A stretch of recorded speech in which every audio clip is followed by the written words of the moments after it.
Right now the moon slips into Gemini, and something subtle but undeniable shifts. Your words begin to carry a different weight. This isn't cosmic coercion. Think of it as a timing window, an energetic invitation to recalibrate how you use your voice, how you show up, and how you let people access you. The hidden truth of this Gemini moon is simple and powerful. It's time to be expensive. For the next 48 hours, I want you to try an experiment I call a conversation fast. Not silence for silence's sake, not cold withdrawal, but selective speech. Speak only when your words are necessary, intentional, or nourishing. Let your voice become a currency you spend thoughtfully. If you're interested in trying the 48-hour conversation fast, comment expensive below and claim this window with me. Gemini rules communication, words, curiosity, questions, and the way we connect day to day.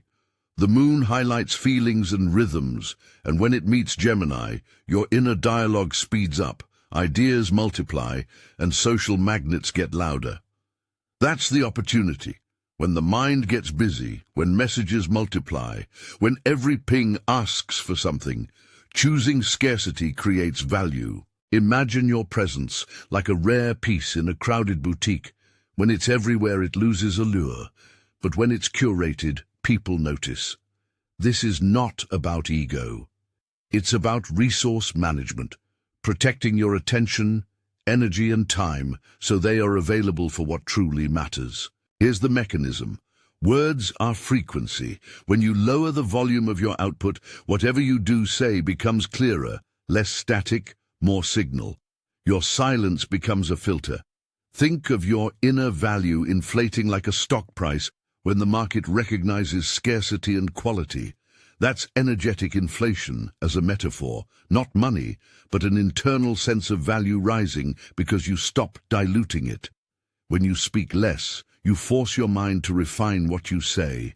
Clarity replaces scatter. People respond differently to refined presence. Some rise to match it, some quietly step away, some knock on your door with new terms, others bargain for your time.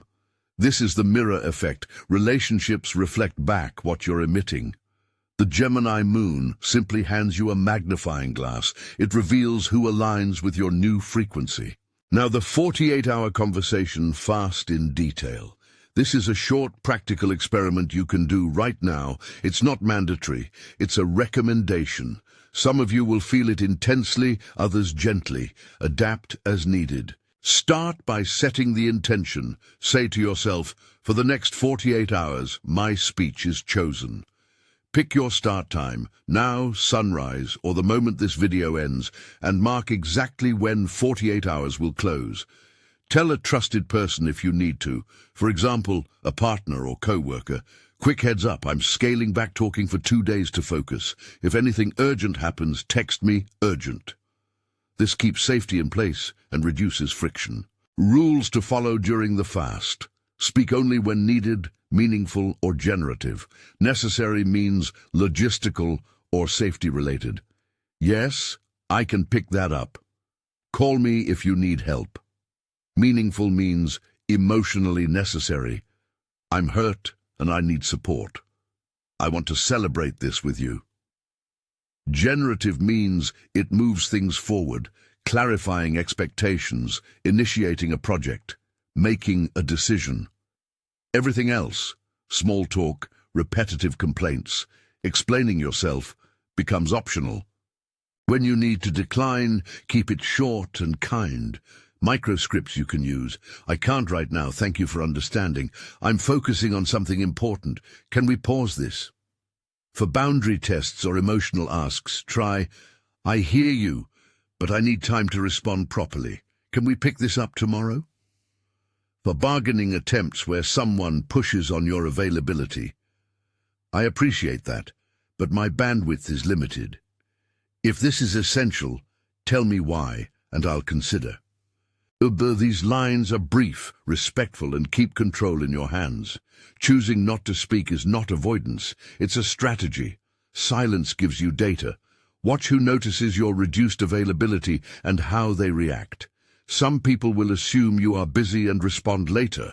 Some will fill the space with care. Some will disappear.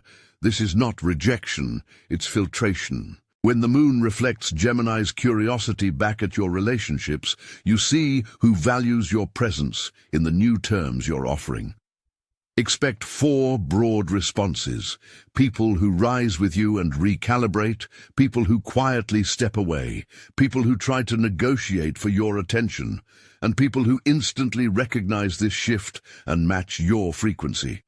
None of those outcomes is morally superior. Each reveals alignment or misalignment.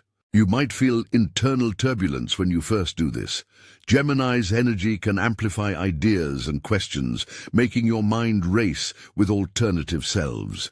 You may suddenly try on identities: the ambitious version of you, the calm caregiver, the creative experimenter.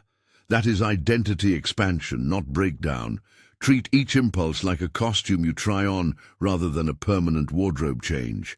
Give yourself permission to explore without committing. A practical micro-experiment. Pick one small, low-stakes thing to do differently in the next 48 hours. Wear a new accessory, write a short paragraph about who you want to be, say no to one small ask. Observe how that tiny shift feels. Journal this prompt. What version of me showed up today when I spoke less? Spend 5 minutes at night writing what felt true and what felt strained. Grounding is essential. The Gemini moon can spin your head. Without a physical anchor, you risk mental exhaustion. This is not optional. Eat regularly, hydrate, and sleep.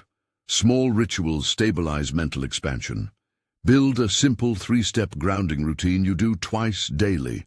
Step 1, drink a full glass of water and notice its coolness.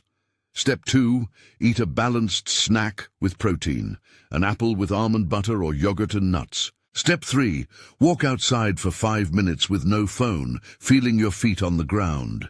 If your mind feels frenzied, try a single deep breath technique. Inhale for 4 counts, hold 2, exhale 6.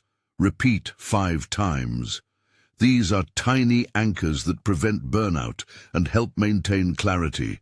Neglecting body basics will undercut any energetic work you do. Your mental gains lose traction if your cells are thirsty or your sleep is short. Now let's map the social mirror in practice. What to look for and how to respond. When you reduce chatter, watch for delayed replies. A friend who used to text back in minutes but now waits a day reveals either their adjustment to your new boundaries or their lower prioritization of your presence. If someone escalates, sudden emotional demands, guilt-tripping or attempts to pressure, you are witnessing a boundary test. Respond calmly, with clarity. I can't handle this right now. Let's revisit when I'm able. If someone negotiates, can you just do this one thing? Evaluate their request against your bandwidth.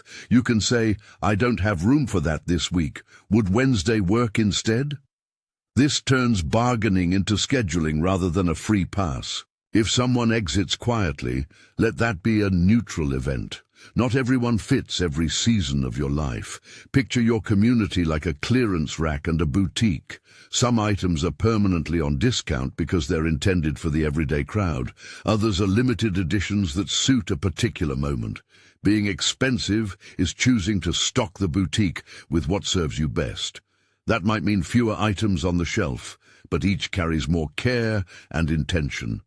Don't moralize exits. They're part of refinement.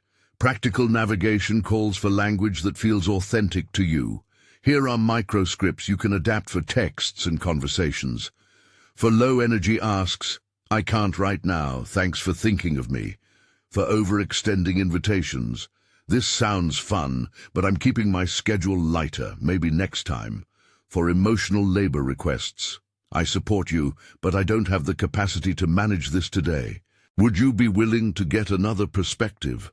For workplace boundaries, I want to give this my full focus. Can we schedule a dedicated time to discuss so I can prepare? These templates keep your response short and protective without hostility. Online, cultivate premium availability. Your presence on social media is part of your energetic currency. Put a simple bio note or pinned post about availability if you need to. Focused on deep work this week. Replies may be delayed. Use auto-replies for messages that would otherwise demand immediate justification. Let your feed reflect depth more often than noise. People learn expectations when you consistently model them. There will be friction. Expect to feel awkward or even guilty at first. That's normal. Your old dynamics resist change. The trick is to separate discomfort from moral failing. Discomfort is data that a habit is shifting. Guilt is an invitation to re-evaluate inner rules. Do you believe you must always be available, or can you choose otherwise? Practice compassionate curiosity with yourself. Ask, what am I afraid will happen if I don't respond instantly? Answer honestly and reframe. Faster responses do not equal more love or worth. To deepen the experiment, add small reflective practices. Each evening, jot 3 observations: 1 interaction that surprised you, 1 moment you felt proud to keep the fast, and 1 place you slipped and why. These notes create a feedback loop that clarifies patterns. If you want a slightly longer practice, after the 48 hours, pick 1 day a week to maintain selected speaking. Call it a boundary check day. This turns the experiment into an ongoing discipline without rigidity. Let's return to identity exploration. Under Gemini's influence, you might find yourself brainstorming new projects, flirtations with different careers, or imagining alternate ways of being. Rather than acting on every idea, capture them in a try-on list.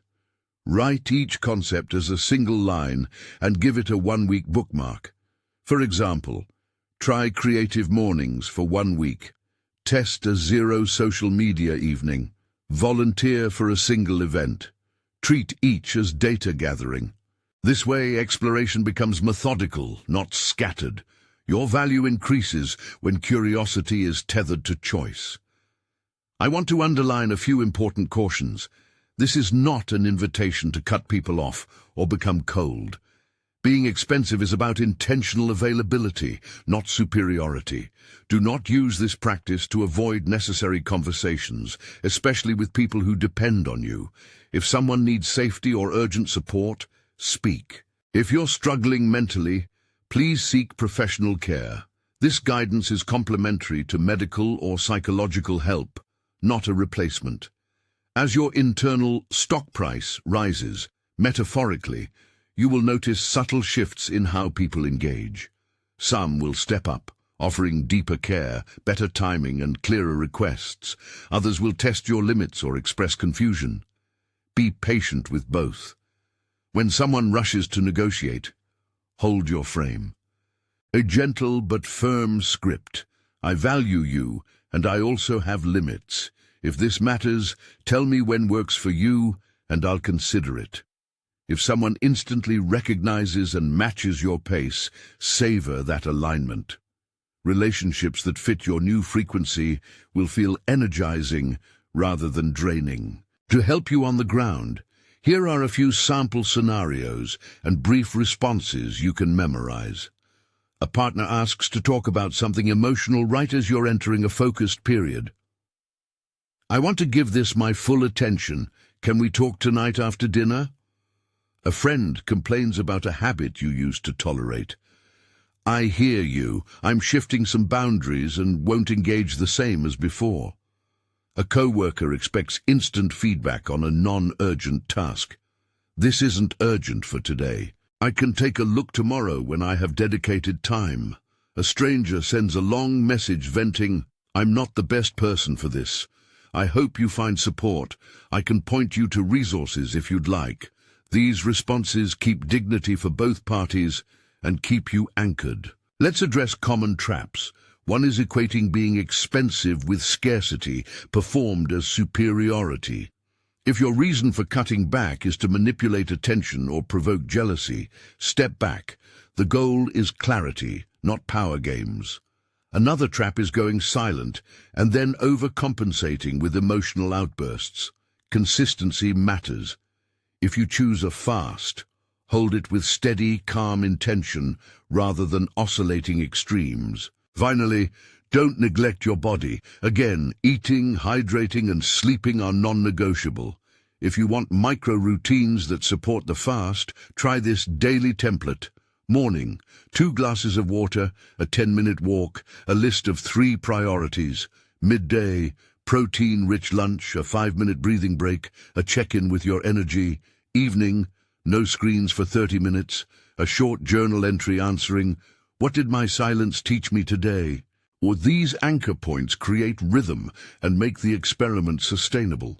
When the 48 hours finish, don't rush to broadcast every insight.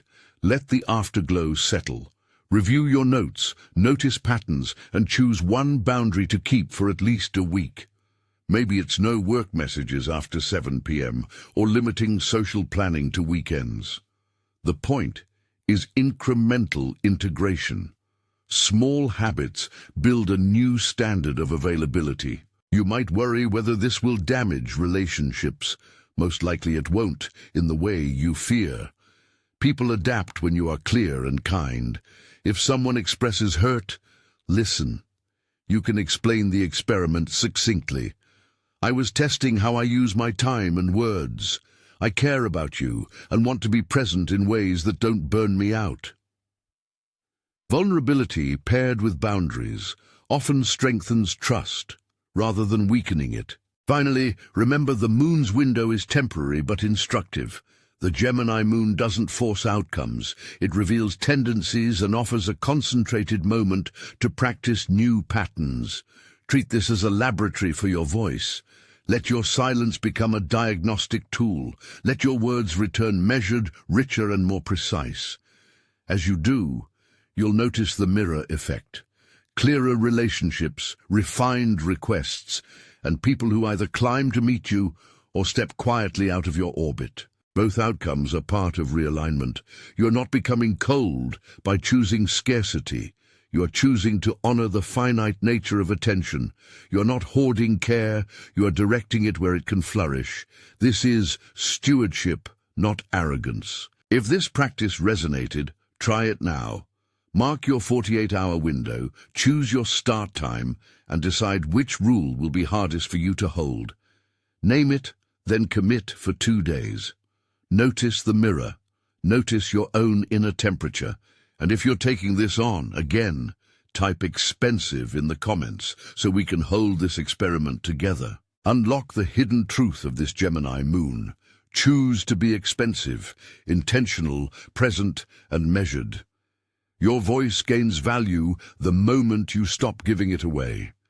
If this helped, like and subscribe for more transit-guided practices that turn astrology into usable, down-to-earth tools.